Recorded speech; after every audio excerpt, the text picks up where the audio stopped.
За өнөөдөр бид хиймэл оюун ухаан биднийг утоп буюу төгс нийгэм рүү хөтлөж байна уу? Эсвэл дарангуйлал руу хөтлөж байна уу гэдгийг асуудлыг хөндөх болно. Энэхүү технологийн хөгжил биднийг Жорж Оруэллын 1984 он эсвэл Олдос Хакслигийн гайхамшиг шинэ ертөнцийн аль руу нь хөтлөж байна вэ? Таныг алхам тутамчин хянаж бодол санааг чинь уншиж бүр юун дуртай, юун дургүйг чинь өөрөөс чинь илүү мэдэх систем бий болвол танд ямар санагдах вэ? Энэ бол зөвгнөл зохиол биш ээ. Энэ бол хиймэл оюун ухаан, их хөгжил, биотехнологийн эрен үед бидний босгон дээр ирчихэд байгаа бодит аюул юм а. 21-р зууны босгон дээр бид технологийн хувьсгалын алтан үед амьдарч байна. Хиймэл оюун ухаан бидний өмнөөс ажиллаж, гений инженерчил, өвчин эмгээг устгаж, тарих компьютерийн холболт биднийг супер ухаантан болгох ирээдүй нэгэнт бидний хаалгыг тогшиж байна. Гэвч энэ зоосны нөгөө талд хар бараан сүудэр нугдаж байдаг.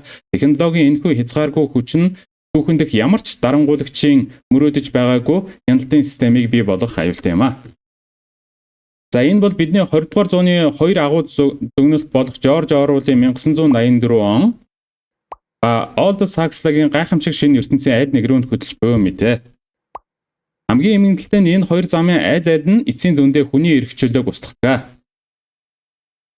За эхний замыг авч үзье. Энэ бол Жорж Оруэллын 1984 оны ертөнц. За энэ бол айцаар удирдах нийгэм юм а. Энэ том ах бүхнийг хянаж бодлын цагдаа таны дотоод сэтгэлийг ухаж бүх өдөр бүр шинжлэхдээ бичигдэж байдаг. Энд хяналтын гол зэвсэг нь айц, чирхээлэл, зовлон, дасралтгүй хяналт юм а. За Оруэллын үед том ахын хяналт зөвхөн дуу хураагуур камер төдийхнөр хязгаарлагдаж байдаг бол өнөөдрийн технологи нь түүний төсөөлснөөс хэдэн мянга дахин давсан. За нийгмийн онооны систем бол хамгийн тод жишээ. За энэ бол иргэдийн онлайн үйлдэл, худалдан авалт, нийгмийн сүлжээний постууд бүр гудамжинд явж байх үед нь нүүр царай таних технологиг хянаж оноо өгдөгөө. Оноо нь багассан иргэн зээл авах, галт тэргэн суух, бүр ажилд орох эрхээ асуудаг. За мөн урьдчилан таамаглах цагдаа гэдэг технологиг ашиглан Америк нэгдсэн улс, Их Британь зэрэг орнуудад AI ашиглан ирээдүйд хэн хаана гэмт хэрэг үйлдэхийг таамаглаж энд цагдаагийн хүчийг төвлөрүүлдэг болсон. Энэ нь хэрэг хийгээгүй хүнийг сэжигснээр тооцох бодлын цагдаагийн эхлэл биш гэж юу? Жорж Оруэлл энэ гайхамшигт ирээдүйг маш тодорхой дүрсэлсэн байдаг. Хэрв та ирээдүйн дүр зургийг харахыг хүсвэл хүний нөөрийг өшгөлж буй гутлыг төсөөл үрд гэж хэлсэн байдаг. За харин хоёр дахь зам бол Олдос Хакслигийн гайхамшиг шинэ ертөнц гэдэг номон дээр гардаг ирээдүй юм а. Энэ бол илүү нарийн, илүү залжин дарангуулал юм а. Энэ бол таашаалаар удирдах нийгэм. Энд хүмүүс зовдгоо, тэднийг хинч хүчээр хяндгоо. Тэд соомо хэмээх мансуурах бодис донтож, дугаа цэнгэл, секс, материалын эд зүйлсээр дүүрэн аз жаргалтайгаар амьдардаг. За тэдэнд ном унших, үнзгий бодох, хайрлах шаардлага байхгүй. Учир нь бүх зүйл өнгөцхөн хялбар таашаалтай. Энд хүмүүсийн допамины шоронд амьдарч байгаагаа мэддэг. За энэ ертөнцийн бидэнд илүү танил санагдаж магадгүй. Одоо TikTok, Instagram, Reels, YouTube, Shorts зэрэг платформуудын эцэс төгсгөлгүй урсгал нь бидний тархины допамины системийг дасралтгүй өдөөж биднийг донтуулдаг.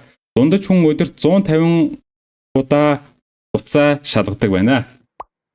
За мөн Netflix, YouTube-ийн алгоритмууд нь таныг юу үзхийг танаас илүү мэдэж, таныг таашаалын тойрогт дасралтгүй байлгахыг хичээдэг. Энэ бол бидний дижитал соомо биш гэж юу? Elon Musk-ийн Neuralink зэрэг тарих компьютерийн холболт эсвэл гений инженерчил нь бидний илүү аз жаргалтай, илүү ухаантай болгож чадахч нөгөө талаасаа бидний сэтгэл хөдлөл хүслийг гаднаас удирдах боломжийг нээж өгөх аюултай юм а.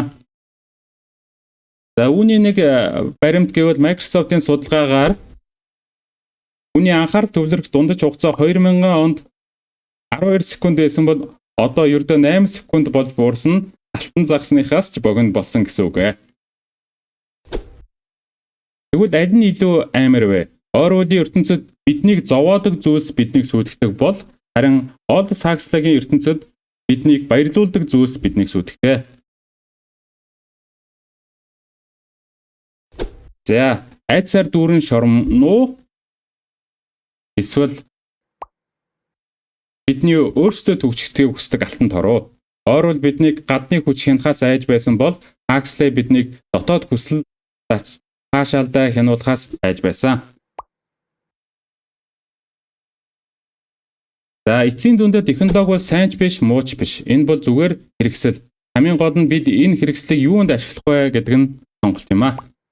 Хэрэг бид 5 тух 6 цэнгэлэг эрхчлөө хувийн нууцлалаас илүүд үзвэл бид энэ хоёр замын аль нэгийг рүү нь өөрсдийн мэдлгүй гулсан орсоор байх болно. Тиймээс өөрөөсөө асуу. Та юуг илүү үнэлдэг вэ? Зовлонгуу таашаалтай боолчлол уу? Эсвэл зовлонтой гэхдээ утга учиртай эрхчлөө юу? Энэ зөвхөн философийн асуулт биш. Харин таны өдөр тутам TikTok үзэх, Facebook пост оруулах зэрэг жижиг сонголт бүрээр хариулагдаж байдаг асуулт юм а. Ирээдүй бидний хүлээхгүй, бид ирээдүйг өөрсдөө бүтээнэ. За, энэхүү бичлэгийг үзсэнд баярлалаа. Та аль ирээдүгээс илүү их хайж байна вэ? Сэтгэл хэсэгт сандаа хуваалцаарай. Дараагийн бичлэгээрээ уулзцаая.